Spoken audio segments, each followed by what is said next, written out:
entre le savant discours d'Olivier Faciot et celui de Madame Rothe, qui le sera sans doute tout autant, je ne vais vous transmettre que quelques souvenirs égrenés et peut-être un peu insignifiants, excusez-moi.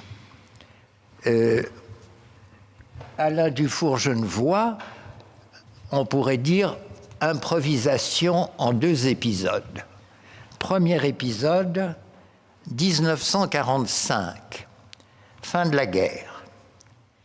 Je vais sur mes 14 ans, j'attaque mon collège supérieur, je suis collégien à Genève, et qui plus est, collégien au collège de Calvin, mais je ne suis pas vraiment collégien genevois. Mon père, Émile Candeau, ne voit de beau que son canton de Vaud ancestral. La montagne, pour lui, ça n'est pas le Salève, c'est la dent de Vaud-Lion.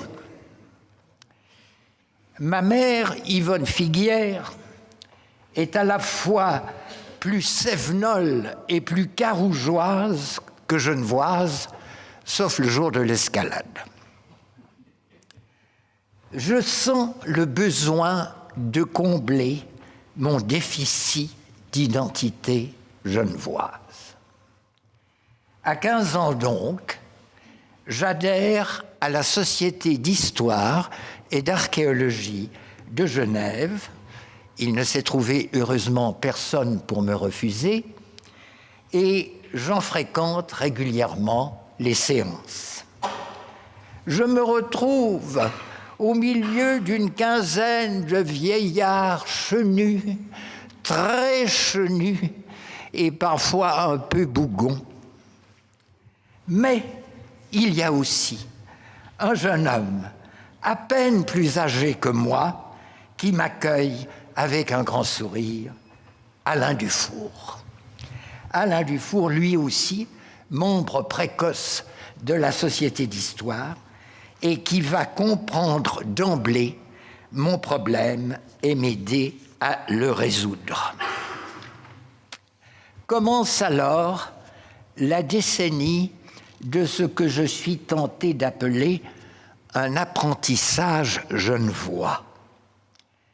Au fil de nos rencontres, Alain me parle des grandes familles du Gotha genevois, de leurs alliances, de leurs domaines.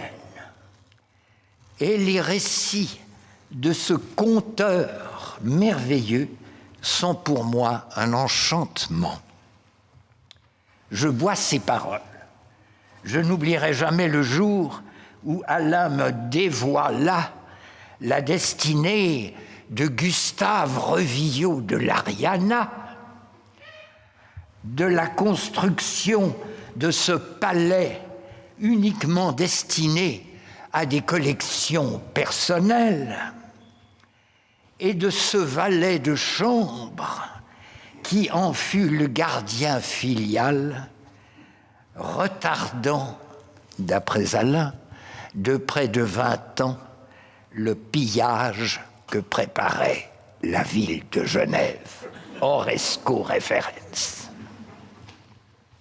Alain ne fut pas mon seul introducteur et formateur genevois.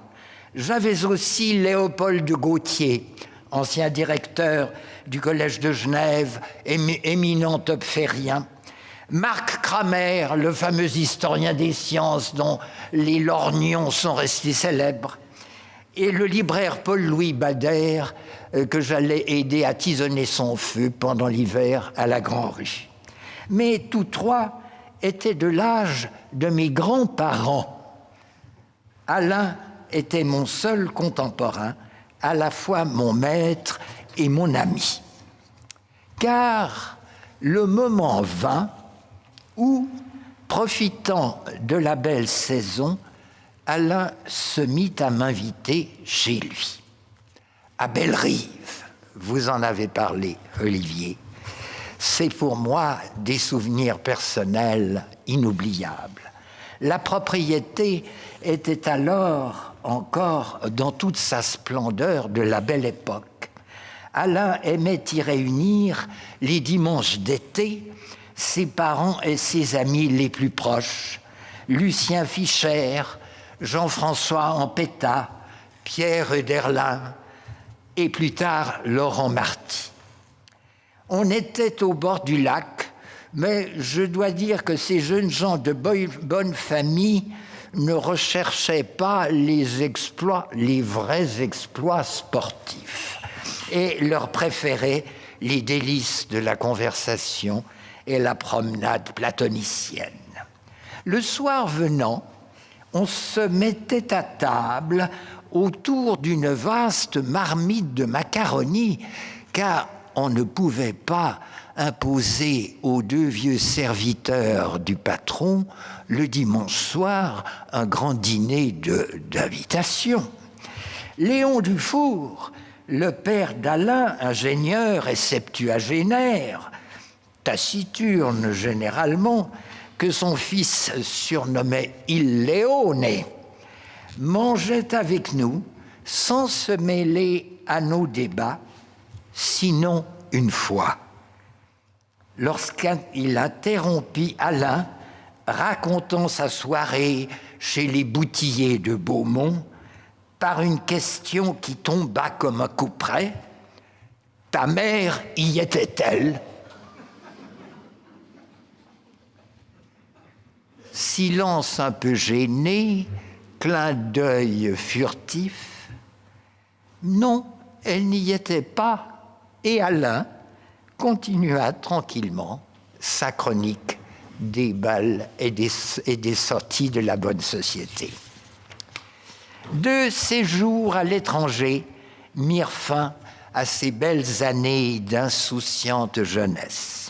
Alain Dufour, on l'a dit, alla passer une année à Naples et ce séjour fut décisif dans l'orientation de ses travaux et de sa carrière.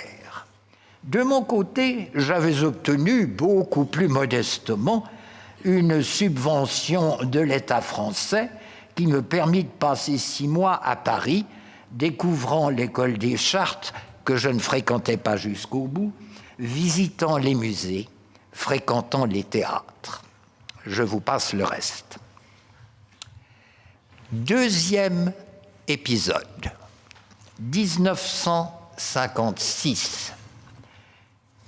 Cette année, nous retrouvâmes tous les deux à Genève.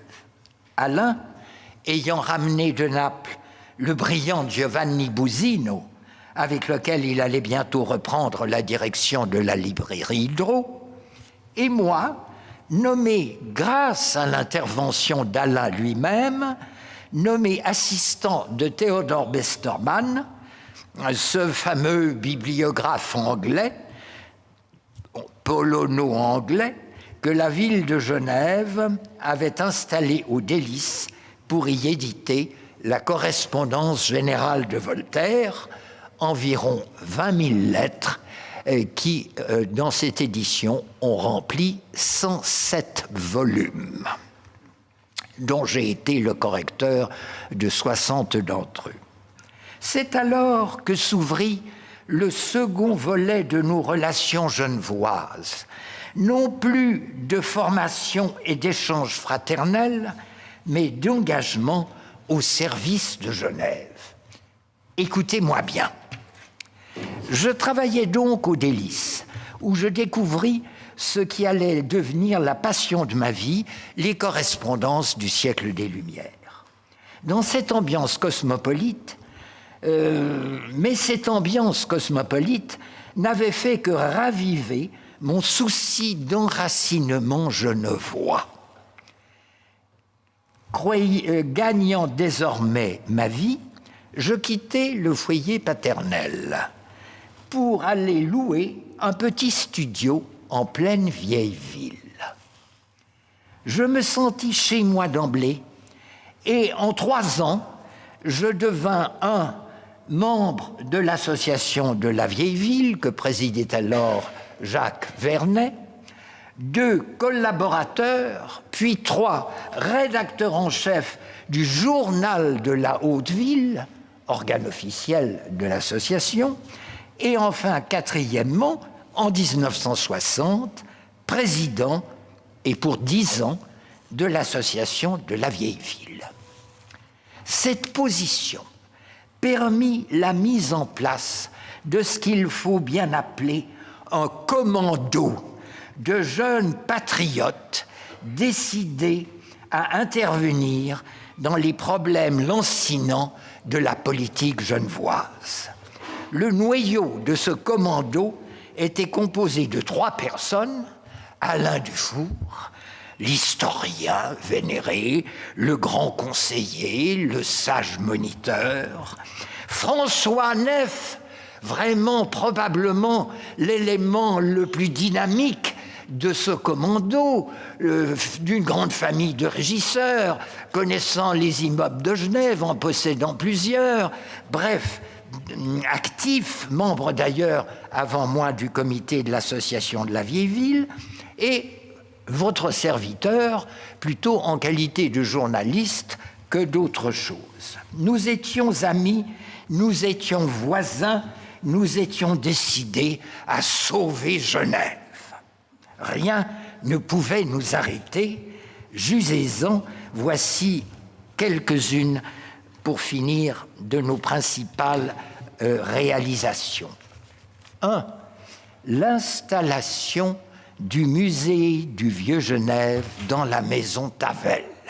Vraiment un des soucis majeurs d'Alain Dufour, qui était voisin à la Grand-Rue de la maison Tavel, qui allait être en effet entièrement réaménagé à cet effet à l'issue d'une longue et rude bataille qui aboutit à une victoire complète.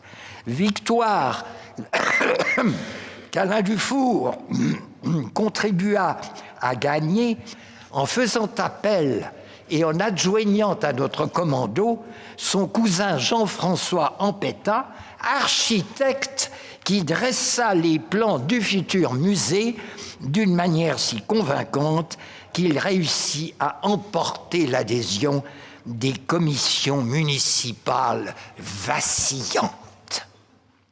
Deuxièmement, la piétonnisation de la promenade Saint-Antoine. Figurez-vous, à l'époque, ça n'était qu'un parking anarchique pour les plus hauts fonctionnaires de l'État. Je sais que notre journal de la Haute-Ville a fait débuter la piétonnisation de la Haute-Ville en demandant celle de la promenade Saint-Antoine, aussi avec succès. Troisièmement, l'opposition à ce que la population qualifiait de reconstruction de l'évêché. Figurez-vous que la ville de Genève avait inventé de vouloir, après avoir détruit l'affreuse prison qui, au chevet de Saint-Pierre, masquait depuis la Madeleine et depuis la vue sur la cathédrale, imaginait que la terrasse appelée aujourd'hui Agrippa-Louvigné était un terrain perdu qui ne servait à rien et qu'il fallait réutiliser en y construisant l'un des départements dont l'État avait besoin. Plusieurs plans complètement achevés furent présentés à la population et il fallut que notre commando se batte vraiment pour faire abandonner ce projet et pour préconiser du même coup une campagne visant à sortir les administrations de la vieille ville pour les mettre aussi ailleurs.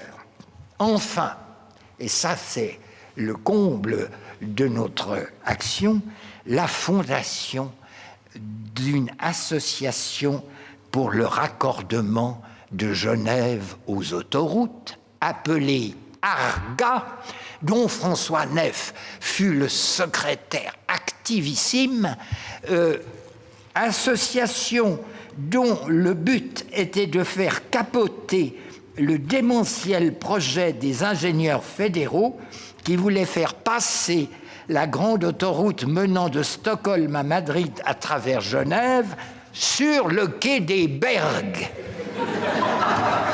Ce qui avait motivé dans le journal de la Haute-Ville du mois de décembre 1959 cet article « Genève aux mains des barbares ».